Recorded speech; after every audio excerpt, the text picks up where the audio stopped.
Bongbong Marcos, ulitin ko, mismo yung kababayan mo, kababayan ko, yung kababayan natin, si Manong Chavit Singson, galit na sa iyo. Please mo makalimot. Pinabayaan mo ang taong bayan. Tinalikuran mo ang taong bayan. Grabe ang ginawa mo, Mr. Marcos. You are so ungrateful. Yun ang, kung sinabi, ang sabi ni Chavit, Manong Chavit Singson, na parehas mo Ilocano. Parehas tayo Ilocano. I come from Region 2, Tuguegarao City, na tayo ay naghihirap ngayon dahil sa korupsyon. Lahat ng responsibilidad ng mga opisyales natin galing sa presidente natin na hindi naman marunong makinig ngayon sa problema o sa pagsolbar sa problema ng taong bayan dahil may diferensya siya. Wala na siyang pakialam. Lahat tayo ay taxpayer.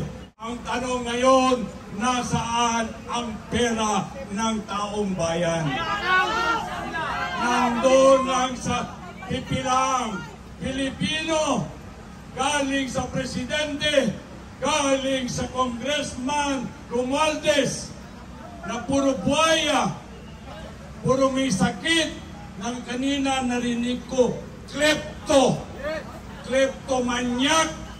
Utangin na niyang pamilya na yan. Walang hiya! Walang hiya ka, Marcos. Wala kang utang na loob sa mga butante, sa mga Pilipino na naglagay sa iyo, na nagluklok sa iyo. Bakit? Ano ba ang kasalanan namin? Na kami gimanipular mo. We are manipulated. We are demeaned as citizens of this nation.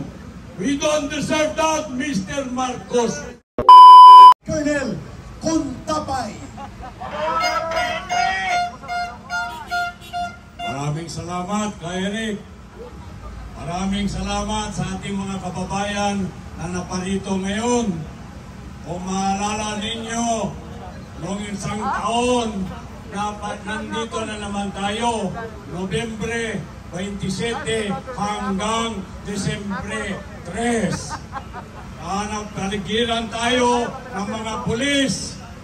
Kung maalala pa ninyo, ngayon, yung kapatid ninyo ay bumalik na naman dito para magsama-sama tayo sa ating daing, sa ating kapat mamamayang Pilipino dahil sa matinding pangkurakot sa kwarta sa kaban ng taong bayan. Anong dahilan na tayo ay naghihirap ngayon?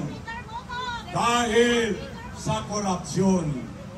Lahat ng responsibilidad ng mga opisyales natin galing sa presidente natin na hindi naman marunong makinig ngayon sa problema o sa pagsolbar sa problema ng taong bayan dahil may diferensya siya.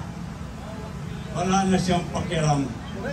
No medical attention would be available to cure the president of his sickness, of the culture of vulture.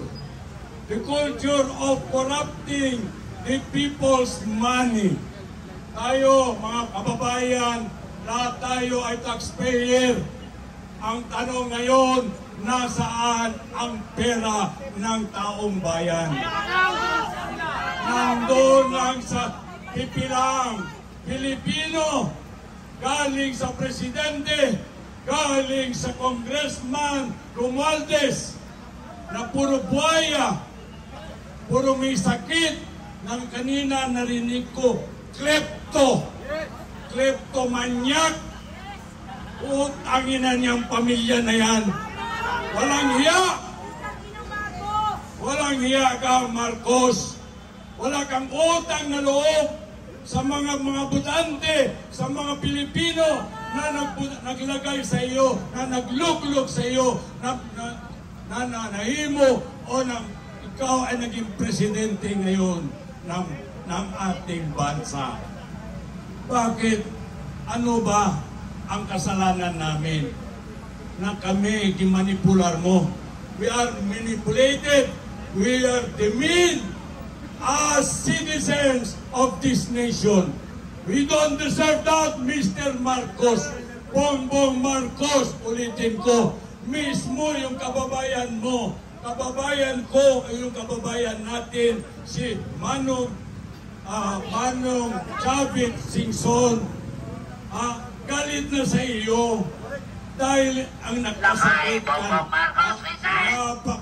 Ikaw, ang bilis mo makalimot. Pinabayaan mo ang taong bayan. Tinalikuran mo ang taong bayan. Lakay mo po, Marcos, resign!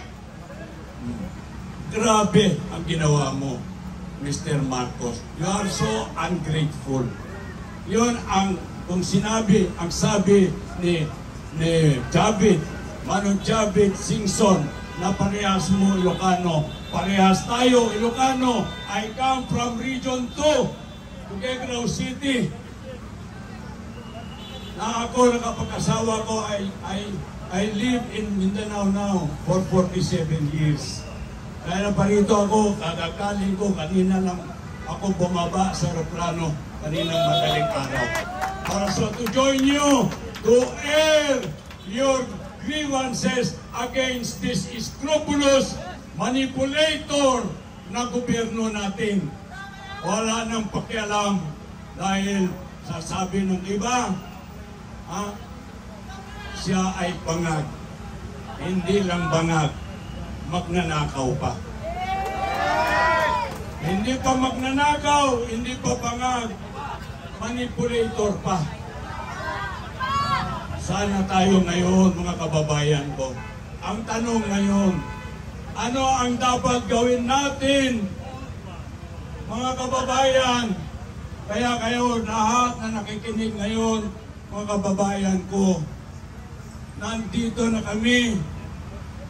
Bumalik na naman kami rito sa shrine para ipabot kaninyo. Ayaw na ng taong bayan ang nangyayari sa ating bansa. Ayaw na talaga. Ayaw! From all multi-sectoral groups, including the studentry, 70% sa military, including yung mga kapulisan, ayaw na nila sa pangyayari because of corruption. We don't need Marcos to resign. Ang gusto natin mangyari, we have to unify all our resources for him sa Bisaya pa para magpahuway. Hindi pupunta sa Hawaii. Magpahuway. He has to rest to go back in his homeland. Ilocos Norte. Magpahuway. So mga kababayan, maraming salamat. Sana kayo, tayo lahat, magkaisa tayo. Labanin natin ang korupsyon. Labanan natin ang manipulation.